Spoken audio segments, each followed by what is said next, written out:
ఇక మొదటగా మేషరాశి వారి యొక్క గ్రహస్థితి మనం చూసుకున్నట్లయితే ఈ వారంలో మేషరాశి వారికి సానుకూలమైన పరిస్థితులు గోచరించే వారంగా చెప్పుకోవచ్చు.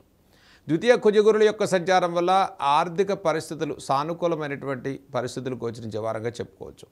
ఇక ద్వాదశ రాహు సంచారం వల్ల గతంలో ఇచ్చిన హామీలు నిలబెట్టుకునేటువంటి ప్రయత్నంలో సానుకూలంగా ముందుకు వెళ్తారు. ప్రయత్నపూర్వకంగా లాభస్థిత శనైశ్వరుని యొక్క సంచారం వల్ల ప్రతి పనిలో ఒక ఖచ్చితమైనటువంటి పట్టుదలతో ముందుకెళ్ళేటువంటి వారంగా చెప్పుకోవచ్చు.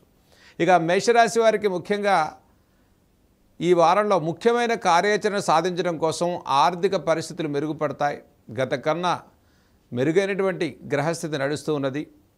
అర్ధాష్టమ రవిశుక్ల సంచారం వల్ల నూతన కార్యాచరణకు శ్రీకారం చుడతారు. వస్తు వాహన క్రయ విక్రయాలు చేసుకునేటువంటి వారంగా చెప్పుకోవచ్చు. ఈ రాశి వారికి దశమ చంద్రుడి యొక్క సంచారం వల్ల మనసుకు నచ్చిన కార్యాచరణ చేసేటువంటి వారంగా చెప్పుకోవచ్చు. ఇక స్త్రీల విషయంలో కొంత ఆరోగ్య సంబంధితమైన విషయాల్లో తగు జాగ్రత్తలు తీసుకోవటం ఈ వారంలో మేషరాశి వారికి చెప్పదగ్గ సూచన.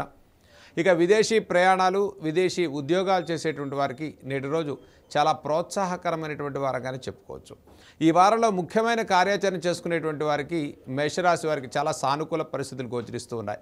ఇక real estate, construction, iron, oil, automobile, exporting, importing లాంటి వ్యాపారాలు చేసుకునేటువంటి వారికి ఈ వారంలో పెట్టుబడుల విషయాల్లో కొంత సమయాన్ని తీసుకుని ముందుకెళ్ళడం చెప్పదగ్గ సూచన. ఇక నేటి రోజు ఈ వారంలో చక్కగా దైవిక ఆరాధన, పుణ్యక్షేత్ర దర్శనాలు, పురాణ పట్టణం వల్ల చాలా ప్రోత్సాహకరమైన వారంగా మేషరాశి వారికి చెప్పుకోవచ్చు. ఈ వారంలో మేషరాశి వారు చేయదగినటువంటి పరిహారాలు మనం చూసుకున్నట్లయితే ఈ వారంలో చక్కగా దుర్గా అమ్మవారికి దుర్గా సప్తశ్లోకి స్తోత్రాలు చదువుకోండి.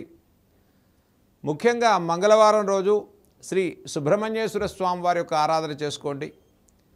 ఈ శనివారం నవగ్రహాల్లో శనైశ్వరుని యొక్క దర్శనం, పరమేశ్వరుడికి చక్కగా రుద్రాభిషేకం చేసుకోవటం వల్ల మేషరాశి వారికి ఈ వారంలో అనుకున్న కార్యాచరణ శీఘ్రంగా పూర్తయ్యేటువంటి వారంగా చెప్పుకోవచ్చు.